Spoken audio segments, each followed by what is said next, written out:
I walked in on my friends doing something unimaginable to my girlfriend, and when I took her home they tried to tell me it was all a funny joke, so we'll see how big of a joke it is once we get the law involved. I've, 24M, been with my girlfriend, Laura, 23F, for a year. She is awesome and we love each other. I've been friends with Jake, 23M, and Shelly, 23F, for 2 years. We weren't that close seeing as I met them through my group of friends, but now we are, well, we're very close. They adore my girlfriend and pretty much hang out with her more than me. One time they even told me if we were to break up they would pick her side over mine. Even though I've known them longer. Anyway, I'll get to the point. So Laura just graduated college and wanted to celebrate. Let me start by saying she never drinks. In the year I have known her, I think she's only drank like once or twice, and honestly, that's because my group of friends kind of pressured her into it. She doesn't handle alcohol well since she is really small and has no tolerance. This will be important later. So Jake and Shelly invite her over to their place while I am at work, so I can't come. The plan was for them to pick her up and take them to their place, and for me to pick her up after work so she doesn't drink and drive / have to spend the night. All is well, I trust them and I know they are experienced drinkers and would watch her.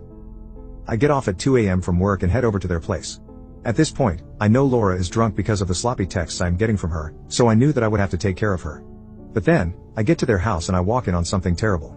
Laura is passed out on the ground, Shelly is on top of her making out with her, and Jake is recording it all with his phone. I freak out and ask him what the hell is going on. I snatch his phone from him and delete the videos and pictures. He laughs and says it was all a joke, that they took the pictures to make fun of Laura in the morning, play a joke on her.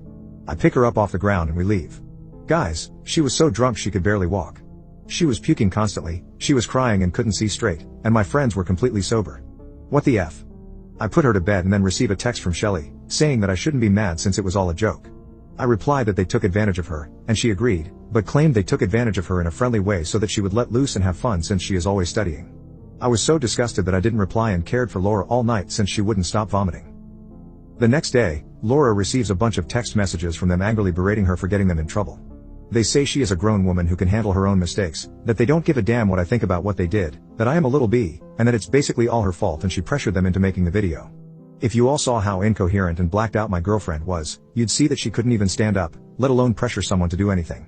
She has been crying over it all day, and switches between yes it was all her fault, to no they were being disgusting a-holes. As for me, they keep berating me and insulting me for being angry, saying I am overreacting to a simple joke that they were going to play on her. I don't know what to do, please give me some advice. Am I wrong? Because I don't think I am, but Jake and Shelly are going around spreading rumors about this, making me out to be a jealous, controlling jerk and my girlfriend to be a dumb drunk who pressured them into acting badly. Update. So for several days after the incident, they constantly contacted my girlfriend blaming her and telling her it was her fault.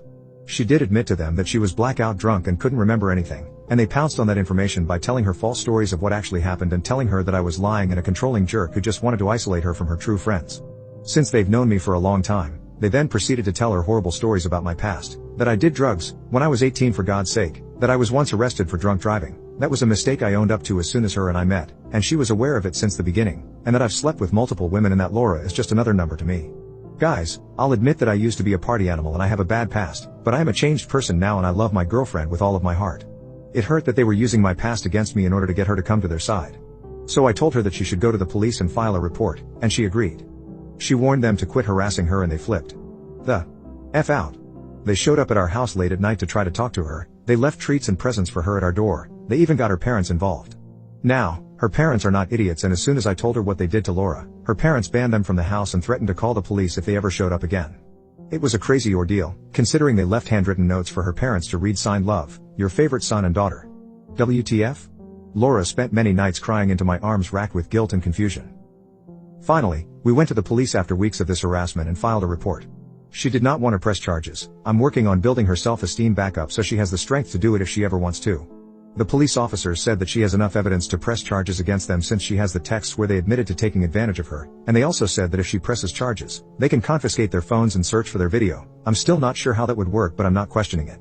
Laura just wanted to file a report just in case anything happens in the future there is a paper trail. She's contemplating putting a restraining order on them, but they've stopped and have gone silent. We no longer have contact with them or any other friends that believe their lies. Laura is in therapy and is slowly starting to understand that she was SA-ed, and sometimes I go with her to support her. The hardest part for her is not feeling like it's her fault. She brings up the fact that she was drunk and if she had not gotten that drunk at all could have been avoided. I always tell her that it is not her fault. We will see if she decided to press charges. I can't force her to do anything she doesn't want to do but I support her in anything she chooses. So there it is. I'm not sure what to make of the craziness that happened after that night. I don't get why they went psycho leaving her notes and gifts and trying to talk to her parents. Maybe one of you guys could explain it?